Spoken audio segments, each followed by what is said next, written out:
오늘도 수많은 자영업자가 어렵다는 영상들을 보면 생각이 많아지는데요. 이번에는 개인적인 경험을 이야기해보려고 합니다.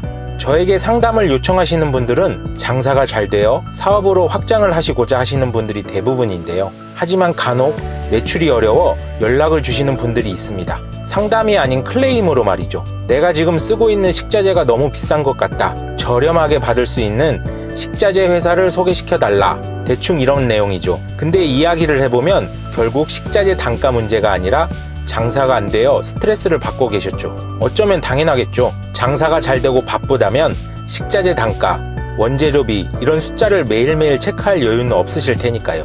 저도 한때는 가맹점 점주였습니다. 식자재 회사에 다니고 있었던 만큼 고객사였던 한 프랜차이즈 본사의 가맹점이었죠. 2019년 8월 오픈을 했습니다. 그리고 몇 달 후에 코로나로 인한 영업시간 제한이 시작됐고 2021년 저는 폐업을 했습니다. 약 2년 동안 수많은 일들이 있었지만 폐업을 결심하기 직전까지 제가 했던 행동이 있었습니다. 요즘은 이렇게 말하더군요. 좀비 식당. 아마 지금까지 그 매장을 운영하고 있었다면 제 매장도 이렇게 불렸을 겁니다. 저는 투잡으로 했던 만큼 제가 없는 시간에는 저를 대체할 인력이 필요했고 그 이후로 다른 매장에 비해 수익률이 더 좋아야 했습니다. 하지만 어쩌면 당연하게도 제 생각대로 되지 않았습니다. 나름대로 매출을 늘리고자 방법을 찾았지만 크게 개선이 안 되었고 결국 제가 찾은 방법은 원재료비를 낮추는 방법이었습니다.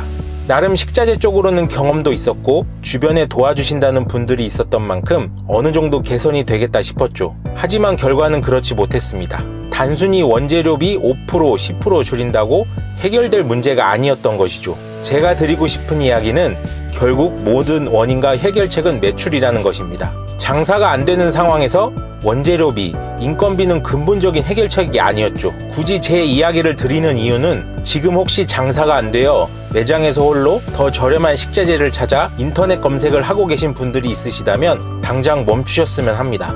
더 이상 개선할 방법이 없어 하시는 일이라는 것은 누구보다 잘 알고 있습니다. 하지만 그렇게 해서는 결과는 정해져 있죠.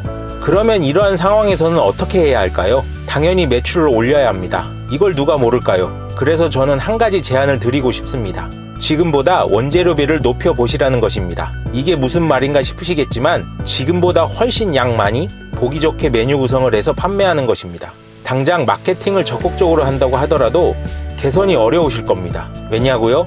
재방문이 안 되고 있으니까요. 어차피 당장 개선할 방법을 모르신다면 원재료비를 더 높여보셨으면 합니다. 이러면서 추가로 매출을 높일 방법을 찾으셔야 하죠.